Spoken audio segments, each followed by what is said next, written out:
to fire you up for whatever event you're at. Just fucking let it go. We're on the air. Yes, we are. Where's the intro, Mark?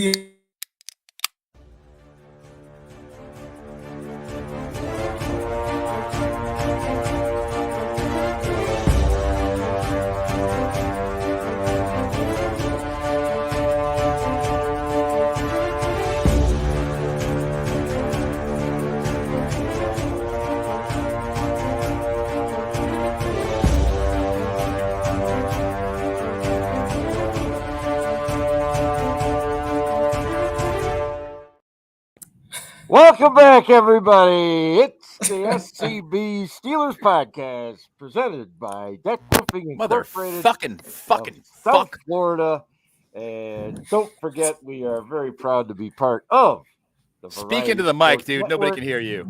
Yeah, shut up. And this is the show originating Take off the mask. from the Bradshaw Bourbon Studio, and I'm wearing a Steelers mask because, hey, fuckers, it's Halloween. Better than a paper bag, I guess. Yeah, boy, you're not kidding. The old Unknown Comic days from Gong Show. Welcome in, everybody. We're probably in a much better mood than we should be, considering that ridiculous, scary performance we saw from our Steelers on Sunday. Was it really the worst one we've seen this year? Worst? No. It was ridiculous and scary at times, but we'll get into that. It was pretty bad. But I mean, let's be honest. Let's just get right into it. They're really not that good. I mean, can we just be honest? The Jaguars? Yeah, I agree. Terrible. No, the fucking Steelers. The Steelers are a mediocre team. They're not this talent juggernaut that everybody would have you believe. Steelers fans would have you believe that they are. We're a couple years out. Okay. All right. Ben is obviously here. Ian is here. Scarps is here on Ben location. I won't say where, but he's somewhere. That's not his basement. We're not allowed to talk about where Ryan is. We're glad. Well, no, it's up to him if he wants to share that. Ian, we can talk. That's fine. Ian has a concoction of things next to him right now. He has everything from Halloween candy that clearly he stole from his children. Mm-hmm. That's just fucking mean. Yeah, well, yeah. And Ian's children have a draft. They get to draft 10 pieces of candy, and I get the rest of it. Candy draft. We have a candy draft. Your kids get to draft 10 That's pieces fantastic. of candy. Who gets the number one pick? Youngest to oldest. Oh, wow. Yeah. Ian, you have a big group of kids, so I understand. Is it a snake draft? No.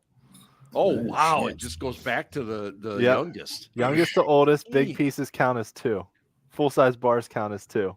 Damn, man. Here's the thing, though. Yeah. Sugar makes my children insane. So they get so much of it that I'm like, okay, you can have like a couple pieces on Halloween night, and then you can pick some to eat like one piece a day for the rest of the week, basically. Right. And this you're down. done. So when we meet Ian's kids, make sure we've got some sugar to give them. Right. Hello, children. Here's sugar. Anyway, hey guys, here's some sugar. Wash it down with a Red Bull. Yeah. Or 2. Okay, let's give the people what they want. Steelers are 4-3, as are the Bengals, as are the Browns, and they are Aaron and behind Joe. the Ravens, who are 5-2. And hey guys. Welcome in everybody, and welcome to everybody who is making a special appearance tonight, because normally we go on Thursday night, but with the Steelers playing on the short week on Thursday, we decided that tonight would be the night. So that's what we're going to do. Ian, if you would, give us one thing all Steelers fans need to accept. This team I can't wait to hear Ryan's response to this question. This team is not good enough to overcome giving up big splash touchdown plays, drops on offense, penalties on offense, and bad officiating. They might be good enough to overcome 2 of those in a game, not 3, and certainly not 4. Good teams, great teams can overcome all four. We're barely good enough to overcome one in a game. So can we agree? And I'm asking you, Ian. Can we agree that points, by the way. if they had simply taken care of the shit they had control of, and the officiating was still bad, but they'd taken care of the things they had control of, that they had a good shot at winning this game. They were competitive in this game. They didn't put points on the board. Mm-hmm. They only scored 10. I guess you could say 13 if you want to count Boswell's field goal that got taken away. So yeah, I mean they were in the game, but they're not good enough to overcome all those things. They're not good enough to come out and get one first down in an entire first half and then expect we'll put it. It's so fucking bad. And, sorry. Yeah, it is. It's really friggin' bad. I'm not going to argue. They're not good enough to play from behind, but they suck ass coming out of the gate too. So it's yeah. Sorry, you asked for one thing. I tried to give you. Four. But I think those are all. I think what you're saying is the one thing is they can't overcome those many things. They can't. But our fans want to just put the blame on the officiating, and yes, the officiating was bad. It's terrible. But the Steelers didn't do the shit they were supposed to do to win the game, which is why Mike Tomlin's not going, yeah, well, if the officiating had been better, we would have won. He's not trying to make that case. That's DJ, which I guess we'll talk about at some point. Yeah. Mm-hmm. Ben, I'm sorry. Ian. Go ahead. I'll get to my other point later. Yeah, Ben, what's something that Steelers fans need to accept? This defense is not that good. This defense is not that good. Okay, this defense has a couple or three good players on it, and everybody else is benefiting by the things that they do. Schematically, they're not good. They're not. The defensive backfield is a fucking mess. It's terrible. This defense is not that good. If you look at them statistically, they're in the bottom 5 in every major category, except for forced turnovers, where they are very opportunistic because of two guys primarily. Okay. Literally, so what happens is they force turnovers, which gives the offense a chance, and then we manage to win some, as Ryan likes to put it, some rock fights, because the defense gives us a shot by forcing some turnovers. But they're just not that good. This is not a good D. And I mean what I say. The only thing keeping Steelers fans from calling from Teryl Austin's head is that Matt Canada sucks even fucking worse. So if Matt Canada was competent and the offense was semi-clicking and the defense kept allowing these gashing fucking plays, especially the run plays, it's like, what the hell is that? That's not a Steelers defense. And that just kept happening over and over again. People would be losing their goddamn minds. Teryl Austin's got to go. He needs to be fired. But instead, people are going, oh, no, well, our defense is the only thing we've got. They're the only thing that's keeping us in this game. Are you watching them? So for you, it's for fans to accept the fact that the defense is not as good as this defense is not even a top 20 defense. This defense is the ugly kid at the skinny kid at fat camp. Sorry, whatever. I've had some drinks. Call God. Let me interject for a second. Please. Yes. The thing that Steelers fans need to understand is that this team, regardless of how many one possession games they may win, are not the Steelers that you remember. And they don't have. Listen, say what you want about Ben Roethlisberger, but Ben Roethlisberger is a Hall of Fame quarterback, and the dude knew how to win. And for all the Steelers fans that say, oh, Kenny's clutch, Kenny clutch, bullshit. And I want to be real about that. God damn it, Ben, let me make my point before you sigh. I didn't say anything. I'm in a Holiday Inn Express in Atlanta, Georgia. I got the ghost of Dwayne Allman in my bathroom. I got Little Feet playing. at the edge of my bed, okay? I'd be willing to be moving. There's a Little Feet reference for all you fans out there. What the hell are you drinking? Oh, I went to the Circle K about 5 minutes ago. I ran there to get some White Claw. Yes, Scarf. I thought that was Old German. I seriously thought that was Old German you were drinking. Well, Old German for I didn't get shot in Atlanta on my run there and back. But the point is, these are not your same Steelers that you rooted for, and Yeah. I mean that in a bad way. The 4-0 in right, 4-0 in one possession games is the anomaly here, because Ben, you're right, and Ian, you're right. This team is not good enough to overcome certain things. Their coordinator's not good. Their quarterback is not good. Their offensive line, the revamped offensive line, is not good. They're playing the wrong running back at RB1. And thank you, Ian. Oh, that's Ian. Hey, I know that guy. But anyway, Now here's a guy. They're not. No matter what their record is, they're not the Steelers that you think they are, and that is a credit to the Steelers that you thought they are. Does that make sense? No. They are who they thought they are. That's a credit to those guys they are not this. They are not the Steelers that you thought they are. And that is a credit to the Steelers that you thought they aren't. That you thought they are. Sorry, are. Yes. Yeah, it's a credit to the guys that created the expectations that you now have, because they were so goddamn good. I agree with you. It is a compliment for that. But I don't think that Kenny's not clutch. I'm going to say it. He sucks for 3 quarters, and then in the 4th quarter, all of a sudden, he becomes a competent quarterback. It's like, dude, where the fuck were you for 45 minutes? This is why you're not a good quarterback. This thing. It takes you 45 minutes to warm up. Well, Ben used to warm up in the fucking tunnel and then come out and throw for 500. How bad does it make the whole situation that the guy that's coming in to oppose Kenny Pickett this week threw 4 TDs in his debut game in the National Football League? And then he ate some bananas with the peel on. Yeah, he is an odd duck in that way. But I mean, mayonnaise in his coffee. What, Pete? Yeah.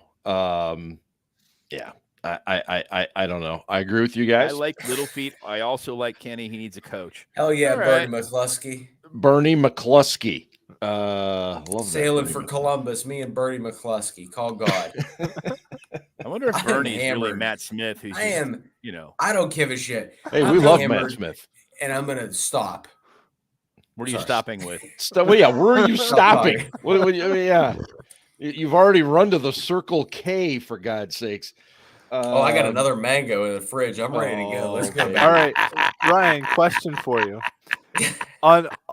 Is the Circle K in Atlanta more or less shady than the White Castle in Indianapolis?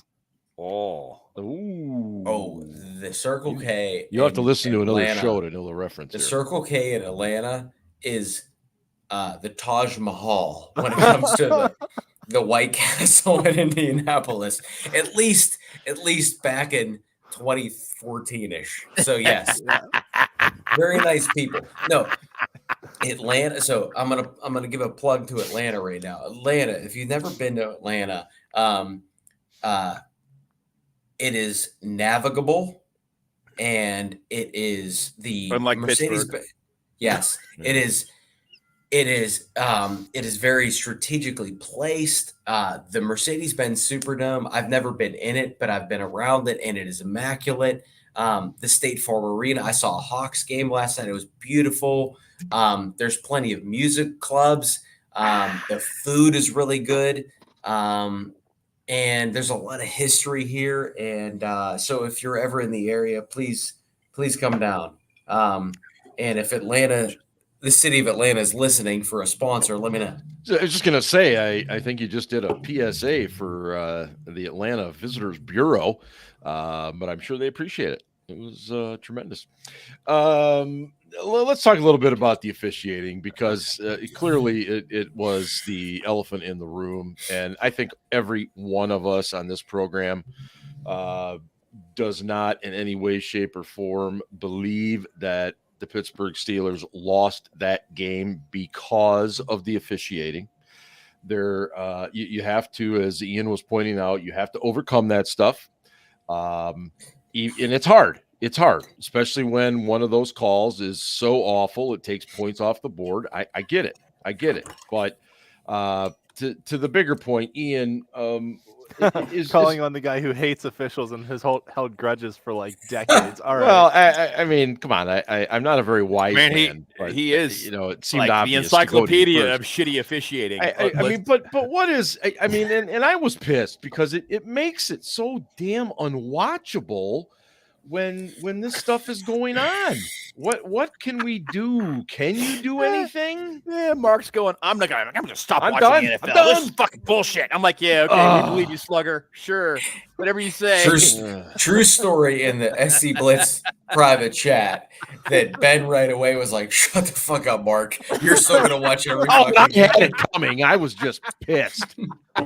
I was so pissed. I just anyway, Ian, go ahead. Yeah. Is there anything that can be done? No. Because the NFL doesn't care. They don't care, right? They haven't cared for years. They care about making money. They're going to make money on their product.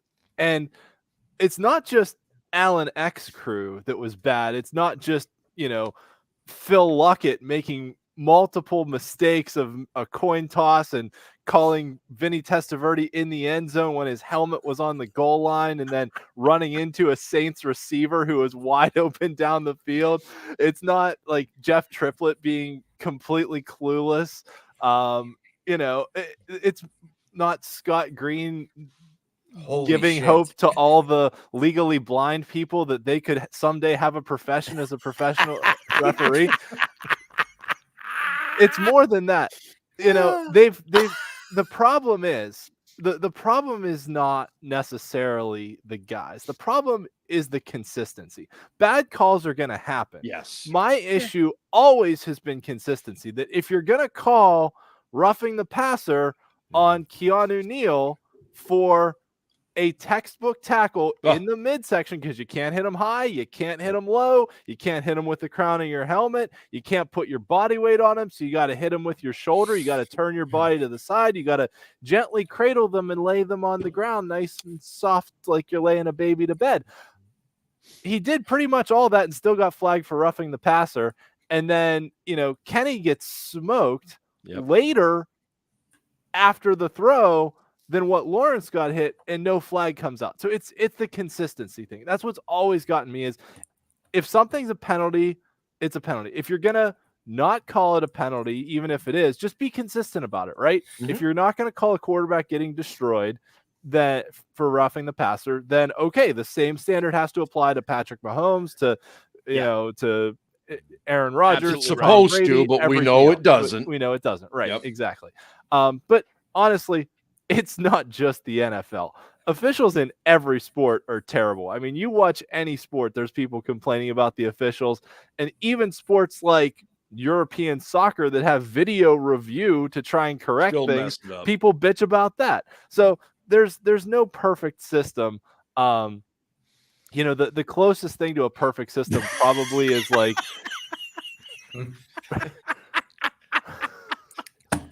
Aaron's coming in firing. Read that. Yeah, that's good. You got to read really that. Good. So the people that aren't watching, you got to read that. Yeah, we just had a comment, and Ian has a wall of referees like Charlie in Always Sunny looking for Pepe Sylvia. Yeah. Okay, I will cut this rant short.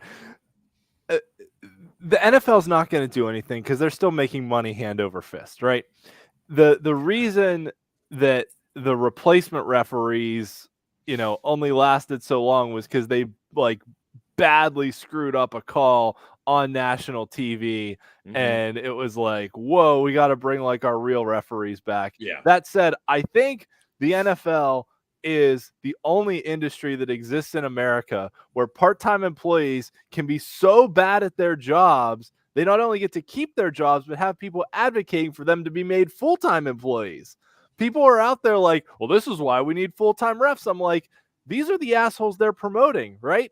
Mm-hmm. Alan Eck was an umpire on the Jesse James crew, and they promoted him to referee. They're like, this guy's got a great body of work. We're going to give him more responsibility. Well, these are it's not like they're going to suddenly go out and find competent officials to be full-time employees. They're going to take the guys they already have and make them full-time, and these guys suck. Ben, you and I are the oldest in this group. Do you remember officiating being this bad or inconsistent when we were younger? Yeah, but it wasn't as scrutinized. It wasn't as scrutinized because you didn't have the high definition television sitting in your living room. You didn't have high definition cameras. Replay would come back and it would replay something once, right? Maybe twice, right? We'd look at some things. I'll give you an example. Remember that Oilers game, that playoff game? Mike Renfro caught that ball. 89? And they called it incomplete. Yeah. Oh, that's the first game I remember seeing. They kicked that field goal at the end, right? When I saw that live, I was like, nah, he didn't. Yeah. And then you see NFL films later, and you're like, oh shit, he did catch that ball. He did. He got 2 feet in bounds. 79. 79. Okay. 79, not 89. Sorry. Yeah. I mean, there was still one in think the Steelers, 89 though. That was. I think the Steelers still would have won that game, but it wasn't fair. That was not right.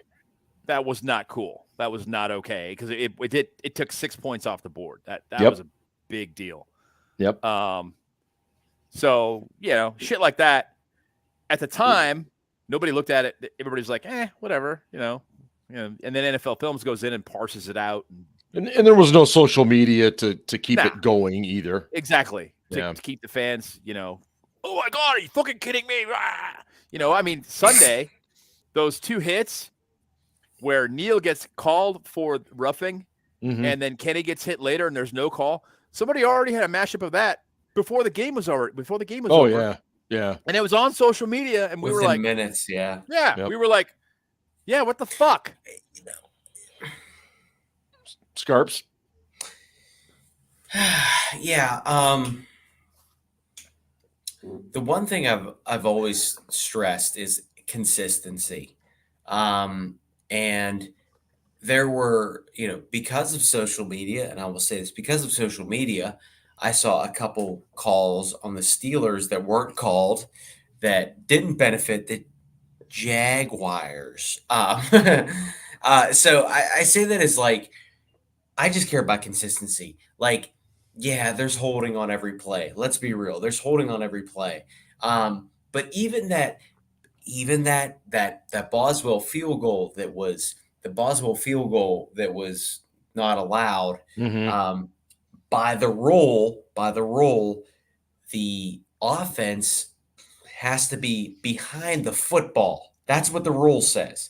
The offensive line has to be behind the football, but they never fucking call that. They never call that. And that's that was the thing that Steerator said right afterward. He was like, you're coached not to look for guys cheating up on the ball in kick situations. In short yardage situations, you were absolutely taught to look for those guys pulling that shit. Yeah. But the fact that one of the Jags lined up in the neutral zone as well, and there's no call. But that's the thing. So by the rule, the Jaguars guy is actually allowed to have a little bit more room, but the Steelers guy isn't. But they never call that. No. It's the same thing as in whether you want to admit this or not, the Jesse James play is a terrible call, but it's something that was okayed by the rule. And I know I'm just being real. No, you're right. I want to be real. I agree with you. It was a shitty rule, and that's why they changed it. So exactly. So this and here for everybody listening, the Steelers are not the only team that ever gets calls or doesn't get calls. And I say that because the week prior, they got a favorable spot on a 4th down by Kenny Pickett, and not one Steelers fan was bitching about that. And they should be because it was Steelers free. Check refs not digging it. And I'm going to say this. I just want to say this out loud. I have never seen so many grown-ass men on Twitter bash a female as much as the side judge, who was a female the other day, because of the couple times she made a judgment call on something. And we always promote equality, and yet we do bring female officials into the game. And at the moment a female official makes a mistake, Steelers grown-ass men go to Twitter and say, a woman did this or a woman did that. It's like, come on. Like, and she wasn't, and you know what? And just hold on. Yeah. I'm drunk. Let me finish. Yeah, absolutely. The Tank Bigsby fumble, and Ben, we argued about this on the private chat, but Gene Steratore basically said that Tank Bigsby fumble, if they called it a non-fumble on the field, it would have stayed. If they called it a fumble on the field, it would have stayed. So either way, whatever way they called it on the field, it would have stayed. And she called it a non-fumble. And Steelers grown-ass men went to Twitter and said, oh, the guy official had to come over and say, no, you're wrong. It doesn't matter. We shouldn't be downing female officials because of their sex or gender. You're officiating. Do you have fucking eyes that work? If you have eyes that work, and she called it right. Actually, she actually called it right. I don't have an issue with female officials. I do not. If you can see the play, you know the rule, and you can keep up with the players, who fucking cares what your gender is? Can you do it or not? Because there are plenty of male Sarah officials. Thomas has been fantastic, I think. As Ian brought up earlier with the replacement I think she did fine. She actually called it right, and they called it wrong on the replacement refs fucking sucked. They were all male. They were terrible. All right? It's not a gender thing. I love you, though. Look, I don't know what this particular official's resume is, but she reminded me of almost like that kid who's been studying up to umpire Little League Baseball, gets the opportunity and has studied the rules so well that she doesn't understand the kind of gamesmanship that goes on and stuff during the course of a game. And she just called it because she saw that and said, oh, that's what I read in the rule book, so it's got to be a foul. It's got to be a flag. That's what I felt like. Getting back to consistency. Yes. That's my whole point. I don't give a shit who calls the games. No. I don't care. Male, female, trans, don't care. And I want to make that clear. As long as they're consistent, I don't care. And there's too much money involved in this game where, like, how many people like that's a real thing. The NFL used to be like, oh, we're not involved in gambling. No, we're not. And now all of a sudden, every commercial break is fire up this 5-team parlay or whatever. Okay, so if you bet the Steelers the other day out of heart or out of brain, you're like, the ref screwed me. This is bullshit. And like that turns people off.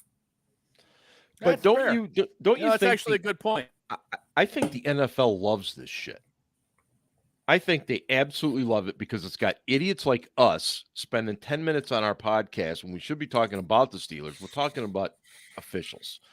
And which is fucking bullshit. The officials should basically be invisible. Yes. They should call the right shit, and they should not impact the outcome of games. No, bad calls will happen.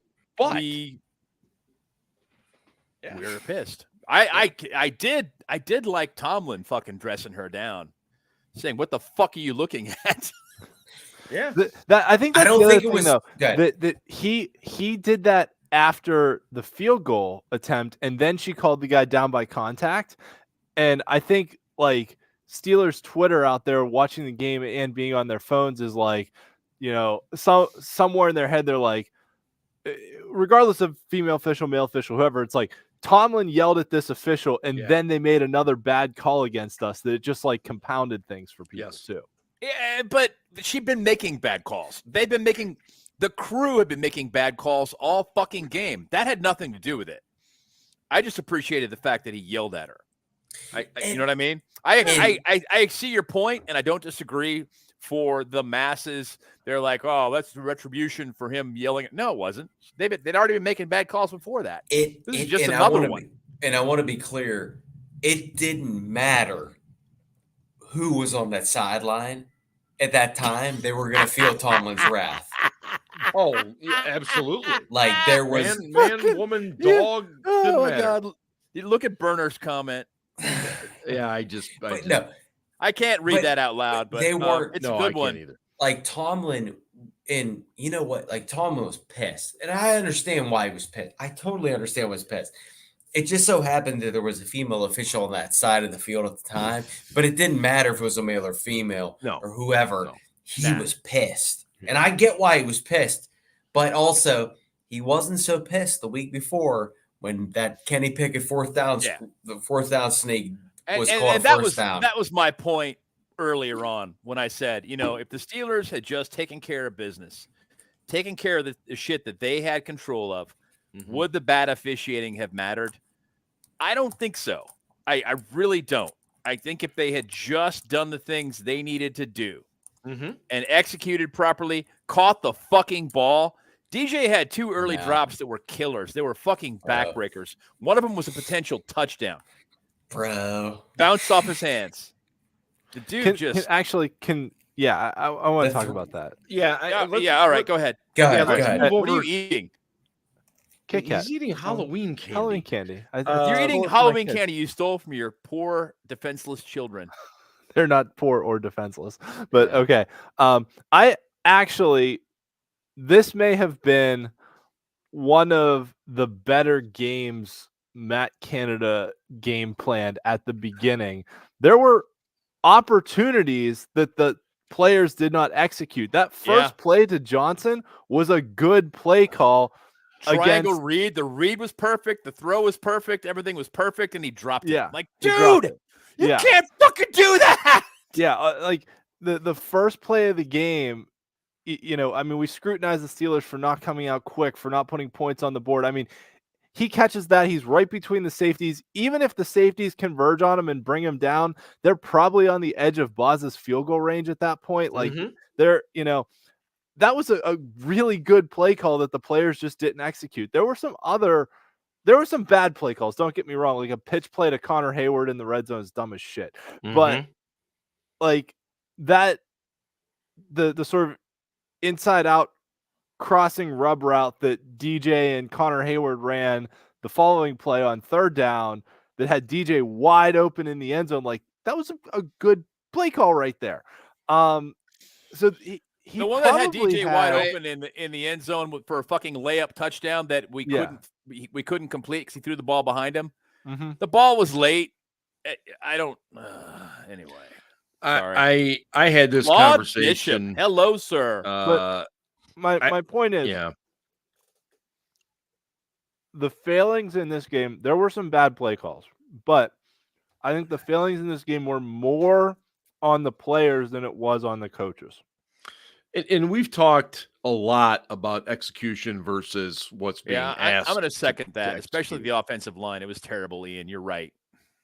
Yeah, and I just want to add too that I had this conversation tonight with a guy that lives down around the corner. He's a Steelers fan and stopped by while I was chucking out the candy to the children, and he talked about the same thing that Ian just did. He said sometimes Matt Canada is not the problem. When you call a play and it's there and the players can't execute it, how is that Matt Canada's fault? And look, it's a fair point. It is. It's a fair point. And I'm not in any way, shape, or form suggesting that Matt Canada be brought back. That's not what I'm saying. I'm just simply saying that sometimes he does get it right, and it's on the players to get it right as well. And fucking done. Yeah. I don't know why StreamYard has a problem with me swearing in the chat, but it does. So fuck you, Johnny. All right. Thank you very much for that. That's at the 34-minute mark for those keeping score at home. First one tonight.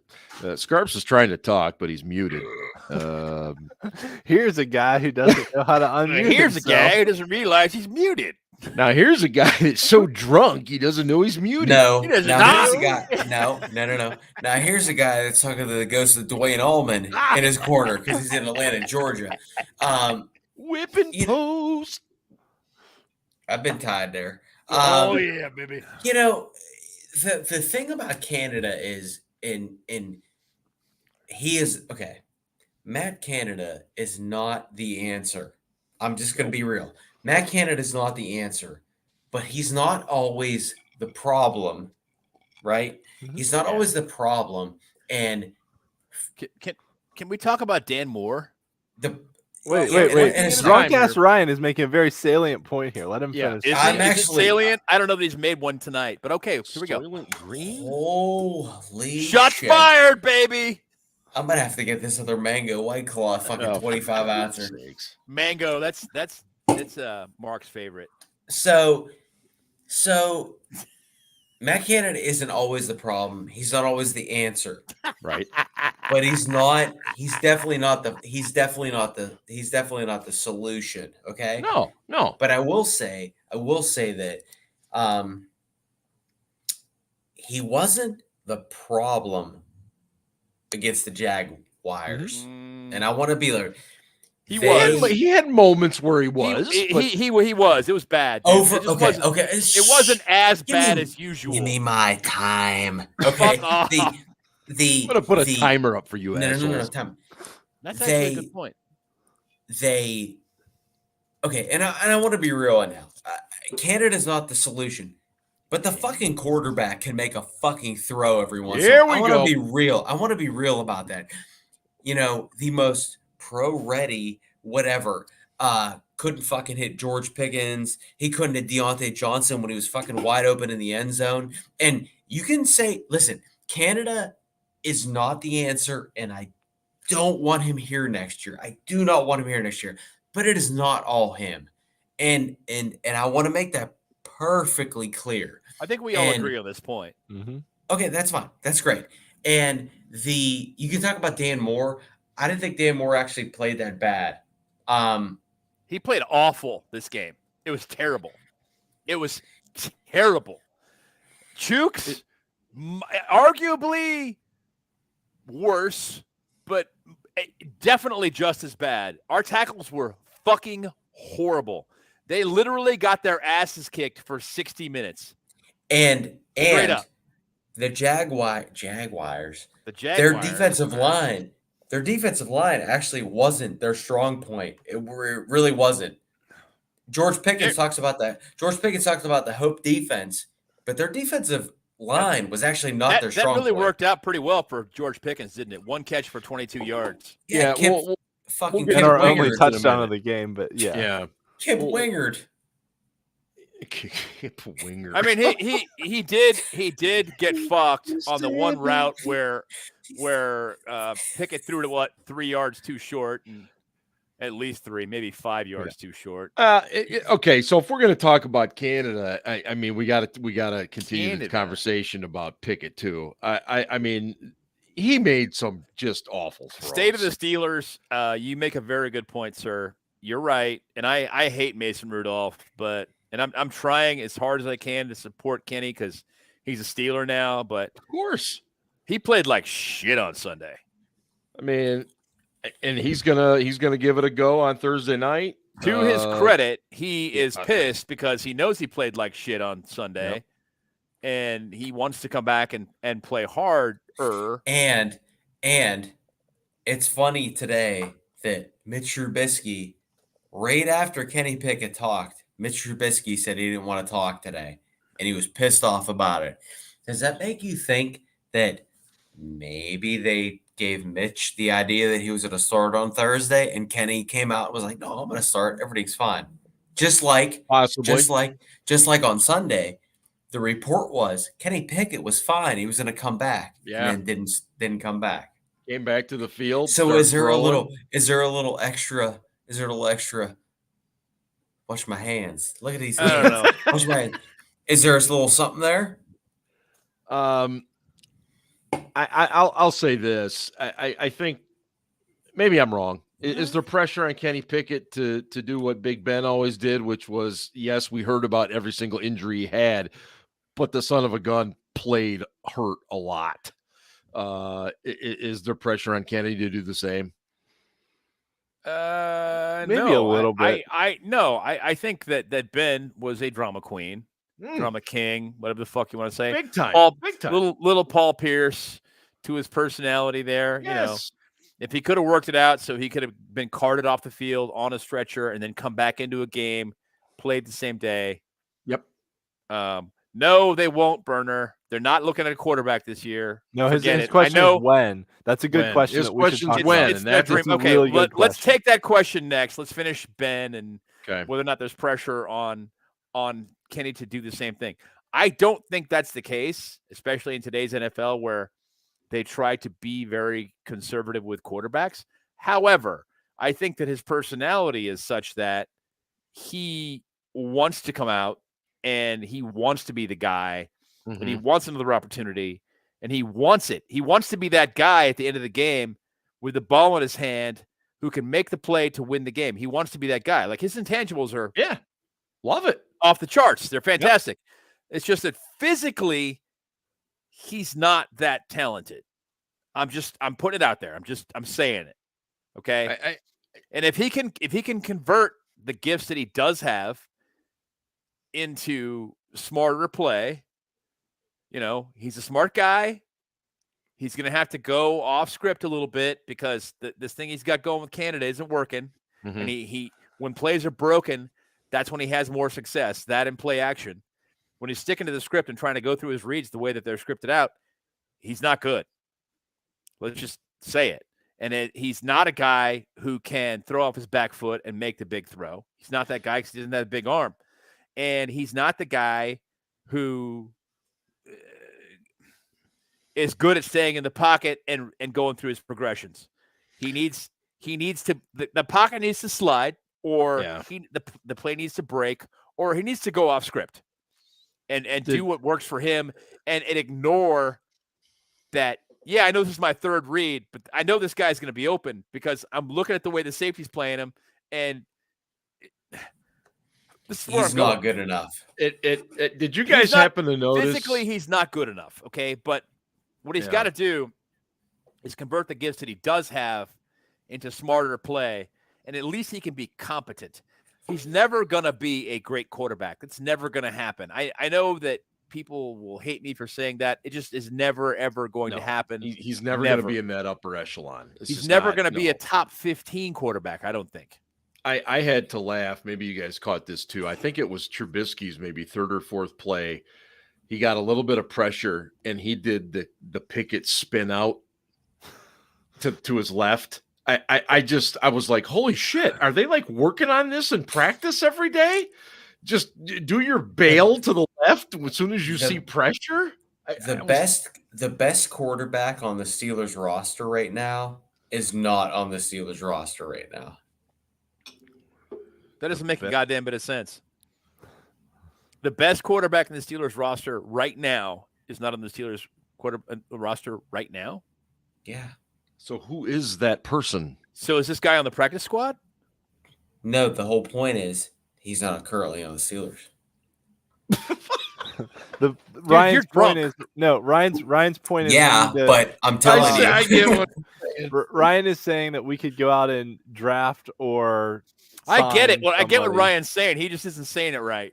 Yeah. So basically, the Steelers' best option at quarterback is not currently on the roster. Yes. I get it. Thank you, Benjamin. Well, unfortunately, the Vikings traded for Josh Dobbs. I was going to say, who wouldn't Dude, take Josh Dobbs right now? Okay, I'm sorry. Josh Dobbs is flighty. Okay, he has good games and he has terrible games. Remember that Oakland game when he came in for Ben when Ben went up and couldn't get the fucking MRI? Yeah. And how badly he played. Bad X-ray machine. He shit the fucking bed. Absolutely shit the bed. We should have. Landry fucking Jones would have won that game.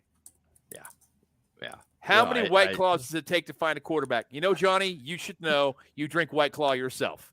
So don't give Ryan any shit about that. Oh, wow. Thank you, Ben. I appreciate you. Oh, slam bam. Since we're staying with the offense, let's talk about Mr. George Pickens, okay? It's not his fault that Pickett short-armed him on a really nice route that he ran. He had 4 yards on the dude, and the pass was just brutal. Johnny gave me this koozie, by the way. But But at the same time, when the Jags DBs are talking about him after the game, shut up, George. Shut up, man. Just Dude, now at the same time, get him the damn ball. Yeah, what, 4 targets total? Yeah, right. 5? You got to get this kid the ball. I mean, I don't care if it's on a jet sweep, on a reverse. I don't care what you got to do. Put the ball in his hands and just let him do something. That's kind of my point about Canada not calling a good game. One, yeah, I watched it again. I watched the All-22 today. Well, okay, I kind of speed watched it, but basically, he didn't call a good game. He called a better game early than he has called before, but he kept going back to those same stupid fucking those 4 verts he calls. He loves to call vert comebacks. He loves to call 4 vert comebacks on 3rd and long. That's seriously. It's a and Tecmo Bowl play. He got it from Tecmo Bowl. They're waiting for it. They're like, yeah, this is what he likes to call on 3rd and long. Well, it's going to be easy to defend. Here we go. Here we go. And nobody's open. There's no place to go with the fucking ball. Nope. Because the defense is expecting it because this is what the Steelers always do. It's predictable as fuck. They get into the alignment, and they're already expecting it before this ball's even snapped. It's shit like that where it's just like, dude, high school offensive coordinators know better than to call plays the way you call them. And you just keep doing it over and over again. Sooner or later, it's going to work. Shut the fuck up. Insanity. Yeah. God. As another point. Annoying as shit. Sorry. As another point. If you take out the 4 runs by quarterbacks in this game. Okay. If you take out the 4 rushing attempts by quarterbacks, we had as many called runs. So Najee had 7 carries, Warren had 5, Calvin Austin had 2. Ryan is drunk, so I'll save him from doing math. That's 14 rushing attempts. Oh, I can count. So we called 14 rushing attempts this game. Deontay Johnson had 14 targets. George Pickens had 5. But, we had as many passes to Deontay Johnson as we did rushing attempts. Mm-hmm. That's not a sustainable way to run an offense for a quarterback that can't put the ball in a place where guys can catch it all the time. And it's not like we were down 3 scores either. Right. Bro, it was raining. It was 40 degrees. It was fucking 9-3 until the middle of the 4th quarter. Or Right. 3rd quarter. Sorry, Right. 3rd quarter. Right. It was 9-3 until the middle of the 3rd quarter. And yet people on Twitter are like, no, Najee had his chance. Or no. People are like, they didn't try to get Najee. Bullshit. They had plenty of time to get Najee involved. They had so much time to get Najee involved. So for all the people out there that are Najee Harris apologists, he doesn't bring you fucking anything. He had nothing. In this game until that really final get many drive. Opportunities. I will say this, and Okay. I will also say that I'm not going to blame him. I'm not going to blame him, but the Jaguars defensive line absolutely kicked the shit out of the Steelers offensive line. Badly. It was embarrassing. revamped offensive line. It was fucking humiliating. Even Sayamalo, who's been playing pretty well, did not have a good game. No. Sayamalo. So I'm going to say this right now. Isaac. I'm going to say this right now. If there was a game of why you drafted Najee Harris, it was this game. And he had nothing until that final drive. He had 20 scrimmage yards until that final drive. 20. Ben and posted Starch knows this because he plays fantasy football. Well, No, I don't. And I Starch wouldn't have that drafted shit. Najee. I drafted some other bum that has ruined my whole season. But the point is, if you're gonna draft, okay, can we talk about Travis Etienne or no? Or we don't want to talk about that? Okay, Go for it. He played a great game. I'm gonna call out Chris Carter, who's a friend of mine. He's a great dude. Chris and seems like he'd be a good dude to sit down and have beers with. To be he is. frank. I have had beers with Chris so many times. He's a great dude, and we went back and forth on Twitter earlier this week. All love though. That's All because love. you're a dick. Yes, it's definitely me.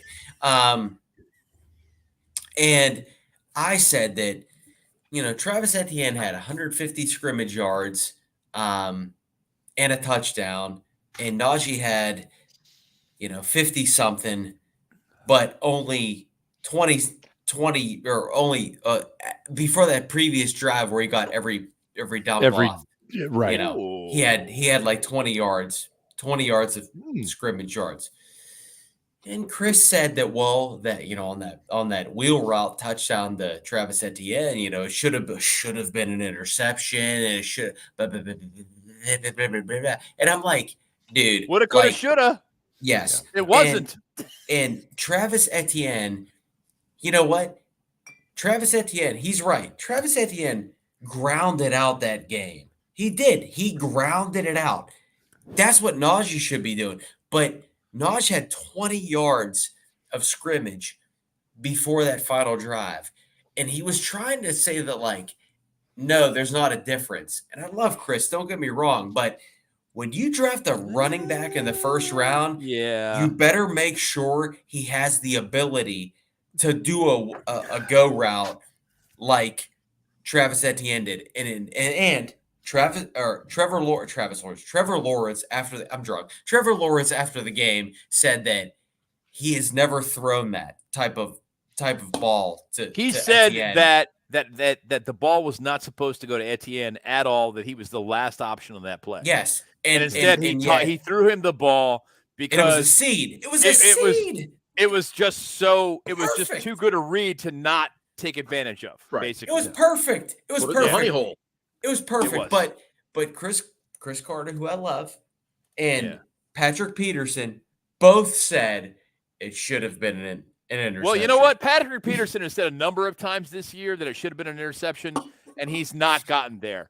Right. So what the fuck does that tell you? And DeMonte Casey wasn't even close to picking off that ball. The TV again. I was told that he should have had it. He wasn't fucking. You're right, Edie. It wasn't fucking close. Come on.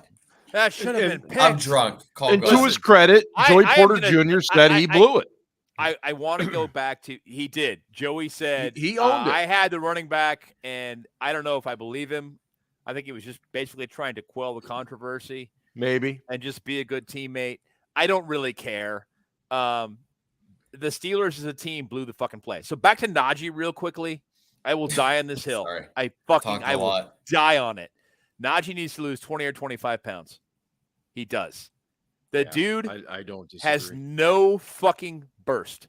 He's stronger than shit. He's so slow. He's got good hands, but he's got no burst at all. And he's an NFL running back. Dude, you can't play at 245. You are not Jerome Bettis. I'm sorry. You can't do it. No. Sorry, go ahead. No, I was just going to say, you're not Derrick Henry either. I mean, it's just. Derrick Henry's tall on Thursday. Right. Derrick Henry's tall and heavy. No, that's why he carries so much fucking weight. He's big. Yeah, but he still tackle maintains a fucking linebacker. He still has burst and speed though too. I mean, God, Najee just. I mean, watching him hit the line is just it's pathetic. It's awful. It's almost. I'm sorry. It's as bad as watching DJ running that east-west shit, where he's trying to find room to burst forward, and you're just like, dude, if you would just burst forward, you get an extra 3 or 4 yards every time you caught the goddamn ball. Instead, you go this way and you get nothing. And knock it off. Najee misses, and I understand at the time, whatever, but when you watch the All-22, Najee misses so many holes the same way that DJ catches a ball and runs backwards. This is one of the catches the ball and runs backwards. This is one of the reasons that I think that Canada's offense is inflexible. Najee goes to where the hole is supposed to be. He goes to where the blockers are, but they're getting their asses kicked. I was about to make a really inappropriate comment. So. Instead of just going over here where there is a fucking hole, like a running back would do, because he's just like, whatever. There's a hole over here. I'm going this way. Well, because that's the way it worked in practice. Yeah. He goes where the hole is supposed to be, and there is no fucking hole. because our offensive line is not run blocking well, and it's inflexible. So he is taught to run the ball that way. He is coached to do so. Are you follow me? suggesting that he's supposed to run to the glory hole? The glory hole. Okay. Keep it going. But my point is this. There's no flexibility. Listen, man, I'm serious. There's no flexibility in this fucking offense. That is the problem. It's not about it being too complicated or anything else, any of that shit. It's that there's no flexibility. Guys are not allowed to react to the situation. That's the problem. They're faced with something they didn't think they were going to see. They're not allowed to react to it. There's a whole gaping fucking hole over here to your left, but you're supposed to go to where the blockers are right here on the right, and they're all jammed up, and there is no fucking hole. But it doesn't matter. That's what you were coached to do. Always go here. The coaching in this situation, as Ryan likes to put it, fucking matters. It matters. Is Tomlin in denial a little bit with regards to both Najee and this offense in general? Or are his hands tied and he can't do anything about it? Yes. I think he's kind of fucked, to be perfectly honest. Yeah. He can't. Yeah. Go on. I think. All right. So we all kind of saw. Oh my God, I'm fucking crying. Wow, dude. When's the last time we do a Tuesday Which show? hole? Which hole was that? Which hole? Were we Bung. talking about? The bung hole. The 5 hole? All right. There we go. All right. Najee was apparently really good at hitting the hole in college. Anyways, I digress. All right. Shit. I think everybody has seen or at least heard of kind of what happened with Pat Narduzzi in his press conference last week, where he kind of said, like, basically our players aren't good enough. And then all his players were, a bunch of players were quote tweeting shit on Twitter, like, oh, what the fuck? Like, this is how you lose a locker room, all that stuff. So, like, well, Tomlin, he basically was like, hey, man, there's a bus. You guys need to get out of the way. Yeah. Bad doozy this week. I'm not as drunk as Scarps, so I'm gonna try and make a point. But I don't know if I'm Fuck you. I love you. I'm just kidding. I love you too. There's layers to it, right? So Tomlin can't come out and just like say in the media that his players suck, because whether he knows it or not, he can't come out and say it. Right. So there's things he knows that he can't say. Right. Secondly, he is pretty much stuck with the guys he has right now because, he could bench Najee for Warren, whatever. But also, he doesn't like talking to the media in general. Right. And if he says, like, oh, yeah, this guy isn't performing or whatever, then it's going to become, well, you were part of the staff that drafted him. Like, why did you draft him if he sucks? And or why haven't you and your coaches been able to develop him? So I think a lot of what Tomlin says or doesn't say in public is really almost, I don't want to call it self-serving, but it's almost like avoidance, right? It's like, I'm just going to say as little as possible so I don't have to answer any more questions about what I just said. I don't think that Tomlin really gives a fuck how anyone views him. I really don't get the sense that he cares. I think the dude wants to win. His problem is that he's too loyal to his coaches. He's too loyal to his guys, and that's always been a thing. And to his guys, his players. An issue. Yeah. Like he's too loyal to guys. I don't think he gives a fuck what anyone thinks. I've never gotten the sense that Mike Tomlin gives a flying fuck what anybody thinks about him, which is a good quality to have if you're a coach. Yeah, I would agree with that. Yeah. I don't think he cares whether or not people think he makes good draft choices or not. And I sometimes wish he did, because some of his draft choices have sucked. But Kendrick Green. But I'm just saying. I want to move over to the defensive side of the ball here because. Are we going to do that now? Are we going to talk about this week? We're only an hour in. We're getting there. Oh, believe me, no one's complaining. Listen, I got a 25 ouncer from the Circle K in Atlanta or Georgia right now, so might as well keep it going. Hey, Ryan, what I would like to know. What time you got to be up for work tomorrow there, buddy? Here's a guy that gets to not be around until about 9 o'clock. So, yeah, here's a guy that'll be up at 5. So piss off. Look, me too. It's like 8 o'clock here, though. Yeah. Oh, you fucking West Coast fuckers. West Coast. No Minkah this week. We know that we're going to be playing a pretty damn good running back. We know that Minkah has had to play much closer to the line of scrimmage due to the fact that we can't stop anybody. Has he? Has he had to? Or have they just deployed him incorrectly? I'm going to go with the latter. I'm sorry. Really? You think they've deployed him incorrectly? Yeah. Yes. Absolutely. Really? When you have Minkah at free safety, you have an elite presence in the backfield.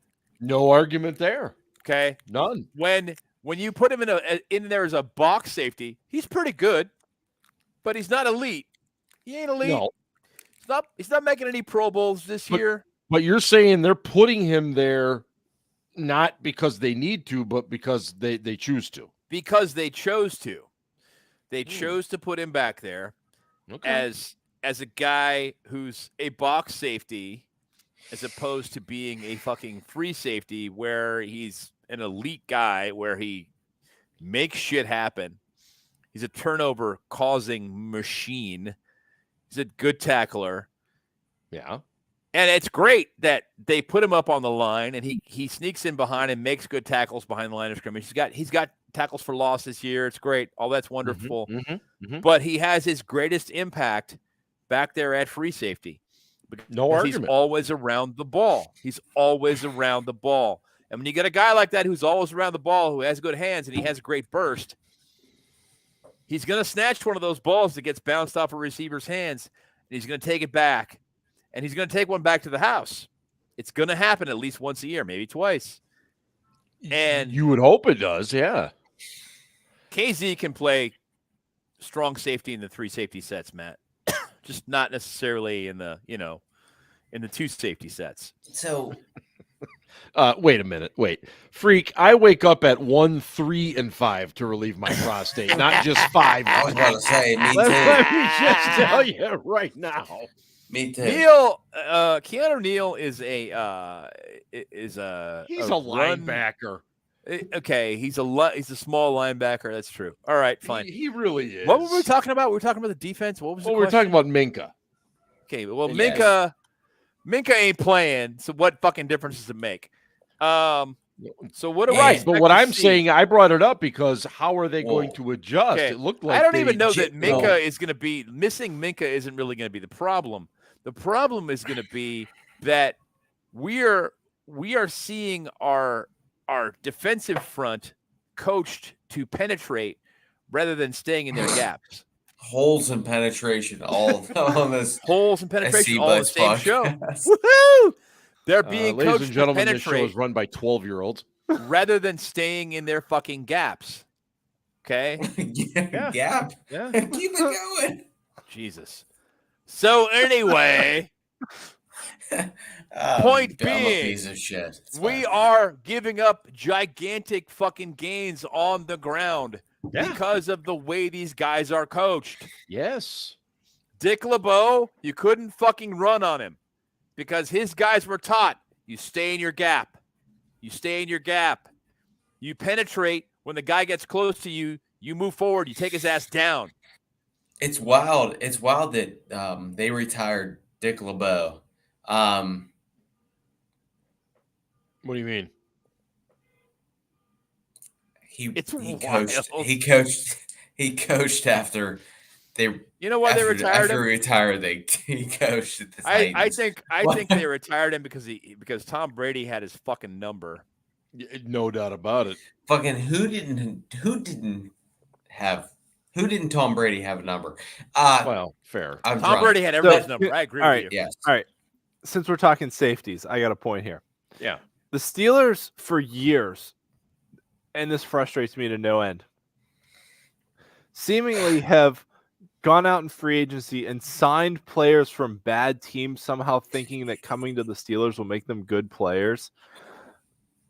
Right? Sometimes they get lucky. Most of the time, not so much. Sometimes they do, but Ian's on a good point here. Yeah. So Minkah's out, right? So who are our safeties now? It's DeMonte Casey and Keanu Neal. Those two played for the Atlanta Falcons from 2018 through 2020 was when they were primarily starters. Those years, the Falcons went 7-9, 7-9, and 4-12. They were shitty teams.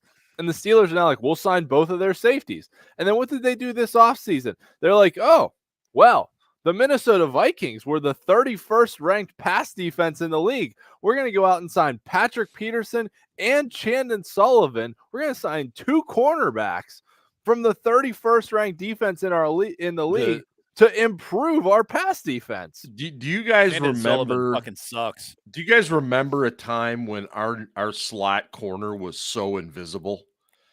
I mean, well, no, Mark. I mean, let's be frank. But Mike Hilton, you knew made an impact. Wait a minute. Millette made an impact. If our slot corner was invisible, he'd be good by definition. This dude stands out because he sucks. Right, but what I'm saying is, you knew that Arthur Millette, even Arthur Millette and Mike Hilton were going to make a few nice plays through the course of a game. Sullivan he doesn't do anything.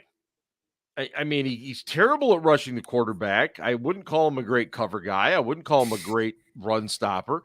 I mean, I don't really. Yeah, and Matt Smith is absolutely correct. Millette's having a great year in Baltimore, of course. That's what we do. Wasn't a bad nickel. He wasn't Mike Hilton, okay?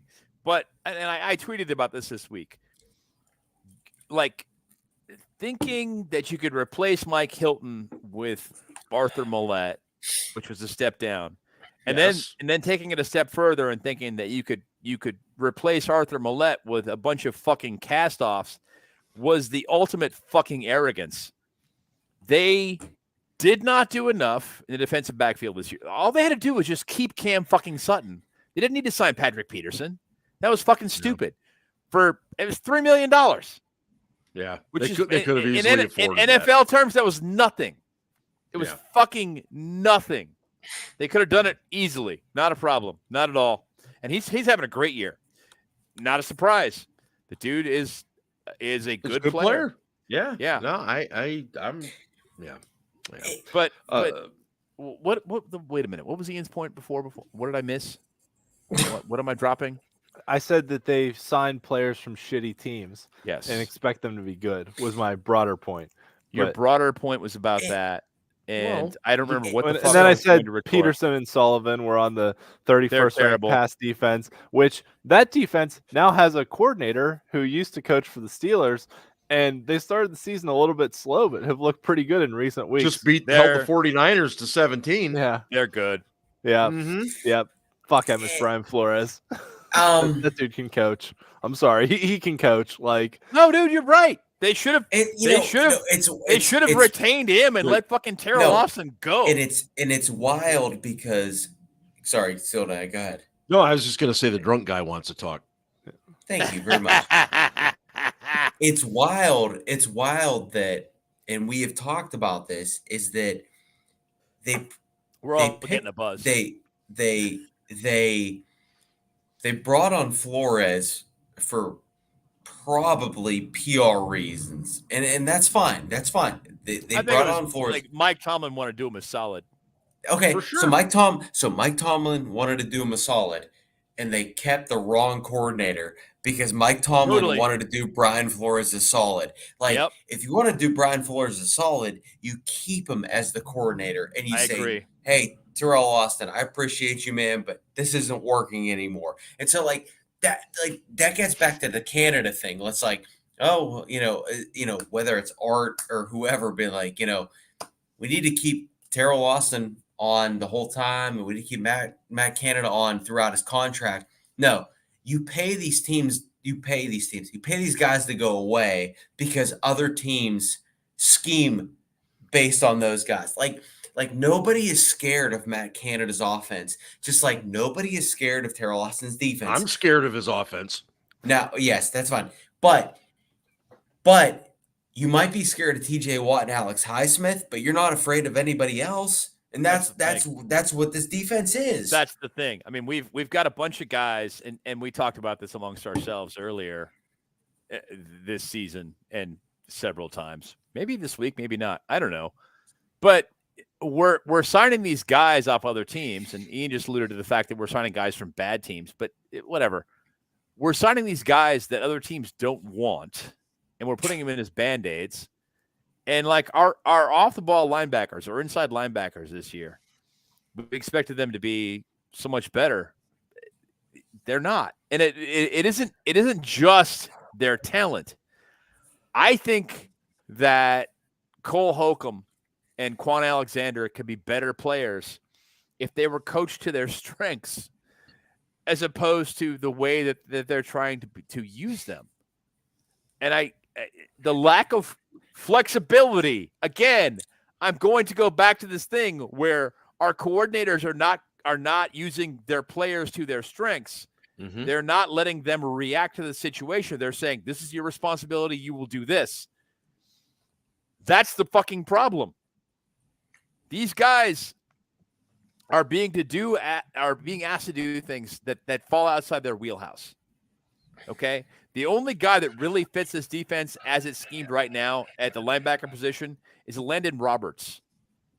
He's basically Vince Williams 2.0. Yeah. He's that dude. Yeah. He had a nice game. He has been solid against the run. Against the run. When you ask him to cover, sorry, can't do it. That's never been his thing. And we knew that about him. That's never been his thing. Yeah, no. So it's fine. I'm just saying the way these guys are being deployed is a lot of the problem. When they spread the fucking defensive line out and they create these giant gaps, and they're like, yeah, the linebackers will fill it. Then the linebackers come up and they get blown out too. It That's a bit of just a problem. doesn't fucking work. Yeah. Guys are getting blown out of gaps, and that is our problem along the defensive. Well, it is. It's been an issue, and I'd also like to note that I think Ian's on his fourth candy bar tonight. Is that all? I feel bad for the children. They're going to wake up tomorrow and not see any of their haul. They think of the children. They had a candy draft tonight, and Ian's eating their candy. It's just going to be gone. Yeah.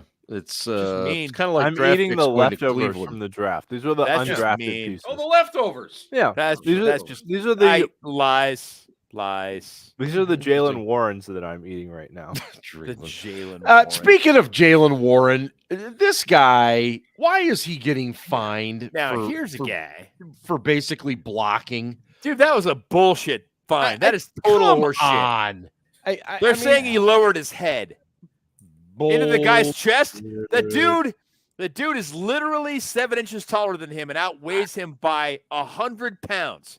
And you're going to call that a fucking finable offense? Are you kidding me? He got into him twice, and then the guy tossed him to the side like he was a child. Yeah. And you're gonna call that a finable offense? Are you fucking joking? What, like 48 grand? 48. Yeah. That's a lot of money. Just ridiculous. That's his whole game check. It is. It's just fucking game check.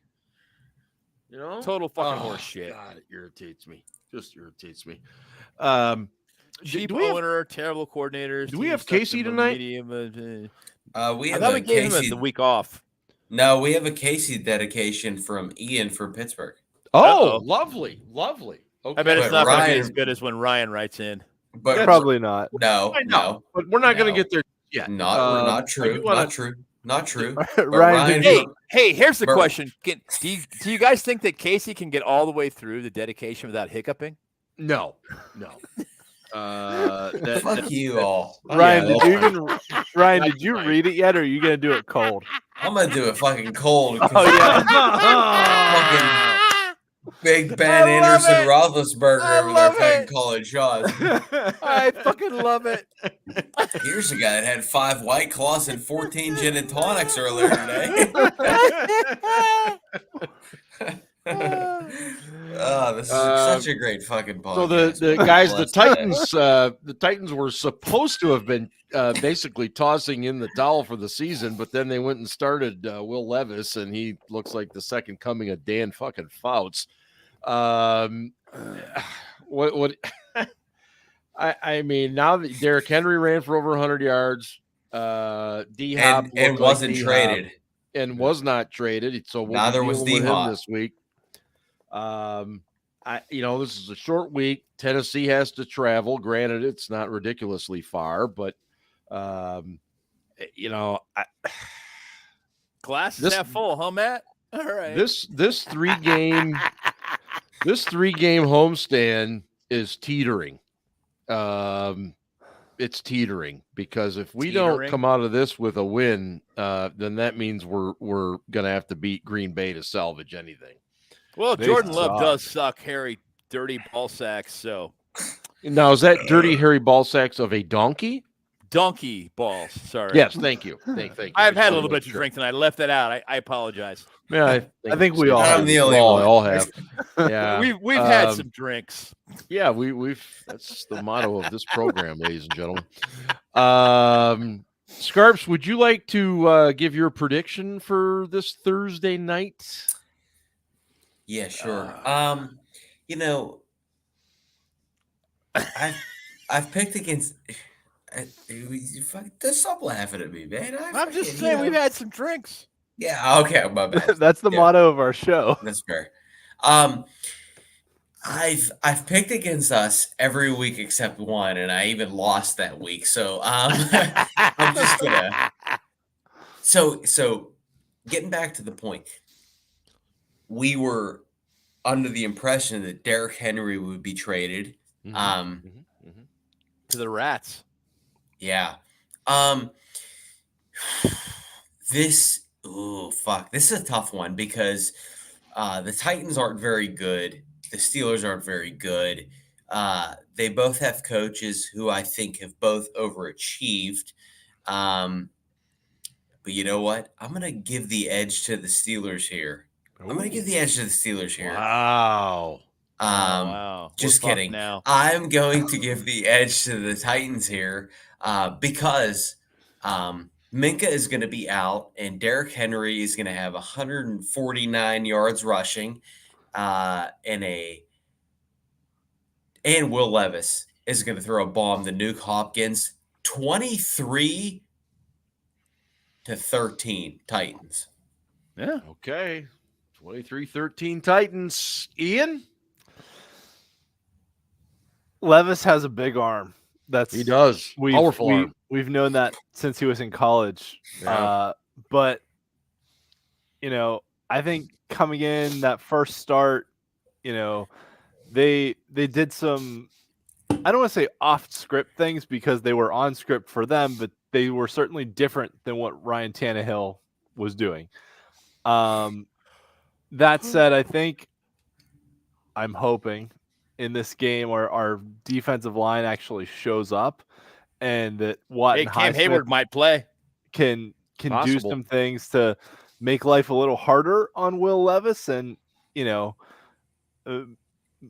make him think twice, about where he is in the pocket and what might be coming after him before, uncorking that deep ball. But I mean, Levis is a rookie, so he doesn't really know. He's playing with house money at this point, right? You're a rookie. You were third on the depth chart a few weeks ago. I mean, Tannehill got hurt in that one game, and they brought in Malik Willis, and now all of a sudden, like Levis is starting. So, I mean, he's playing with house money right now, so he's gonna let it rip. I would feel a lot better about this game if Minkah was back there on the back end. Honestly, if Minkah was playing, I'd say he'd have 2 picks in this game. But strong safety, probably not. All right, they're using him wrong. You're right, but nevertheless, I'm gonna.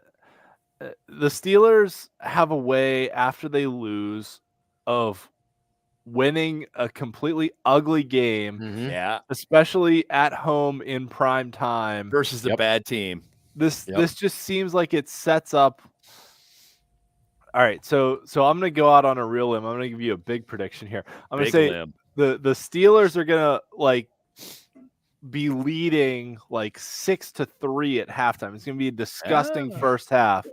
But we're gonna do just enough to be leading at halftime, and then we'll find a way to score a touchdown in the second half, and then Tennessee will score a garbage time touchdown. Maybe Buzz gets another field goal. I'll go Steelers 19, Titans 15. Holy odd score, Batman! It's gonna be a weird ass. It just feels Thursday nights are weird. They are weird. They're weird ass games. Yeah. And you know why they're weird? Because it's a fucking short week. It is. And road teams are traditionally terrible on Thursday night games. Right. It was just kind of where I was going with it. Yeah. Ben, go ahead. What do you got? The Titans have got they just had a nice big win. Good for them. But they're traveling to the Berg for Thursday night on a short week after a walkthrough practice with their newly minted quarterback. And it's going to be ugly game. I'm going Steelers 13, Titans 9. Holy shit. and listen, we're gonna hate this fucking game the entire game. No question. The whole game. We're gonna be cussing. Yep. To the last drive. We're motherfucking just fucking put this fucking thing away. But it's gonna be that kind of a game. But the Steelers they just have a way. They just have a way. You guys have seen it how many times? Yep. 30-6, got their asses kicked, came back the next week, did it again, and won. Mike Tomlin pulls wins out of his ass he does. Nobody ever. They're going to do it again this week. I'm just telling you. 13-9, ugly fucking game. We're going to be pissed off, all of us, but it's happening. I agree with all you guys. I think it's going to be incredibly ugly. I do think kid grew up on him. That George Pickens is going to make some plays. I think they have to get him the ball. They just have to get him the ball. I think Derrick Henry's going to have a big day, regardless of what happens. But I think ultimately it's going to be a Chris Boswell type of game. And I'll go Steelers 16 and Titans 13. I'm the only one to pick the Titans. Yeah. God damn. Ryan, I really wanted to go Titans just because I think the Steelers are in some trouble with their injuries, but I think on a short week, I think it favors the Steelers a little bit. That's Claude, real quickly, Claude, Kenny's already said he's playing, so we don't expect Mitch to play. Right. I would like to turn the show over now to Mr. Casey Kasem. This is going to be ugly. Who's going to Thanks, read Ben. a letter You're welcome. from Ian, I believe. Did you notice that Johnny had a politically gender politically correct post up here? When how many Jello shots did they have in the chat? Because he wanted to make sure that he didn't offend anybody. It's very nice of you, Johnny. Well, thank you for pointing that out, Ben. You're so politically correct. I'm stopping now. If Casey Kasem could join us now, please. Thank you. Here's a guy. Here's a guy. Hey, here's a guy. Welcome everyone to the week that was October 31st, 1981. And that's accepting of everyone that joins in. Here we go. Ian for Pittsburgh writes, Dear Casey, Happy Halloween. I hope you have plenty of leftover candy from the trick-or-treaters that you can keep for yourself. Speaking of trick-or-treating, I was really hoping the Steelers would dress up like an NFL team this week. But unfortunately, they still look like They still look like an offense that wouldn't succeed in the Sun Belt, and a defense that looks like Wile E. Coyote trying to stop the Roadrunner. Hashtag Acme. Speaking of animals, it was sure a zoo at the Acrisure Stadium on Sunday. That's the stadium formerly known as Heinz Field.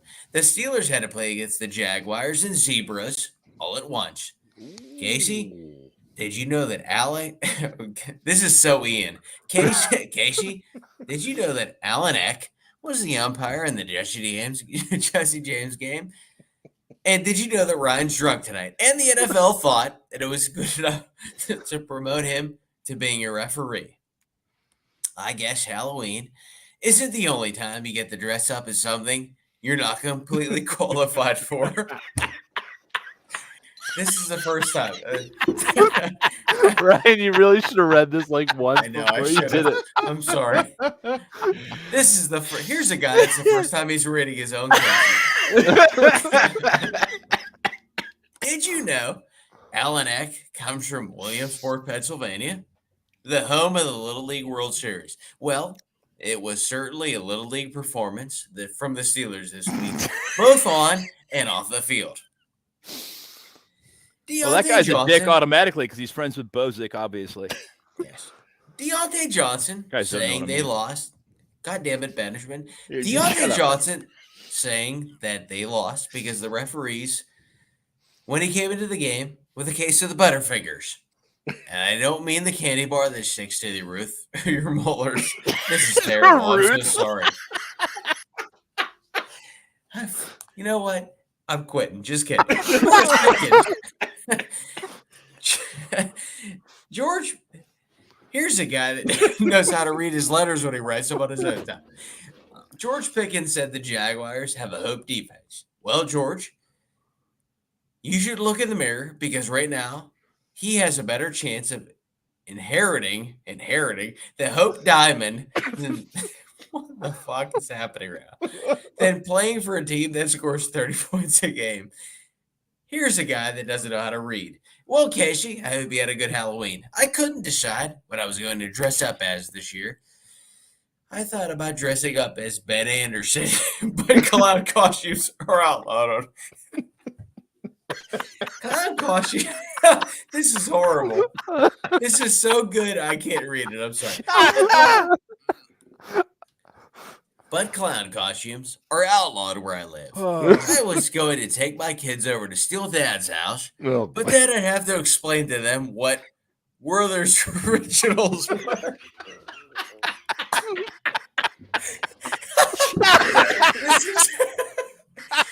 Listen, this is terrible. This is terrible. It's so good. It's so terrible. It's so good because I don't know. I've never read this before. It's so bad. It's good. Oh, Werther. Oh my God. Holy shit. Ultimately, I decided on the scariest costume I can think of, Matt Canada. His trick plays in the red zone are certainly not a treat. Well, Ian, I can't help you with the costume, but and it sounds like your favorite football team is heading in the wrong direction. Speaking of heading in the wrong direction, this song is down 17 spots this week. Checking in at number 24 is "Stop Dragging My Heart Around" by Tom Petty and Stevie Nicks. Oh my God. Oh God. Bro. Wow. I close the show now. I will never be that drunk for a KC again. But thank you so much, Ian, for giving me a curveball.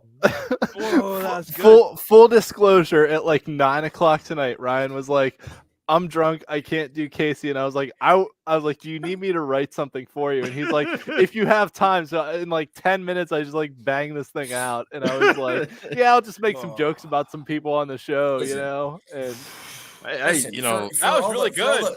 For all the people out there that think that Casey just comes along as it is, Ian, bless your heart, but when you write it yourself when you're drunk, you can recite it yourself when you're drunk. So I'm just saying. That's why I asked if you had read it like beforehand, because I was like, no, I didn't. I'm so sorry. And listen, if anybody out there is watching, please don't. But please continue to support us. All right. Also, if anyone wants to submit letters to Casey, you can send them in to Ryan and send your hate mail to Steel Dad. Yeah, just send it to me. Yeah. Contact scblitz@gmail.com. I'll be more than happy to share. Yeah. It it doesn't have to be me sending letters to Ryan. Anybody can do it. Well. Anybody can do it. Holy We're more shit. than happy to. Oh to my oblige. gosh. What a fucking couple days in Atlanta it has been. It's been a blessing. Circle K, fucking White Claws, and Ian fucking letters. I thought this was where Ian was going, but how does Circle K compare to Sheets? I mean, not even close, man. No, You've been to a Sheets? Yes. Oh, I've been to both. I mean, Circle K is like, it's not. Nah, it's terrible. Yeah, Circle K doesn't have an MTO turkey sub with mustard and mayonnaise because I'm a little drunk. But, whatever. Right.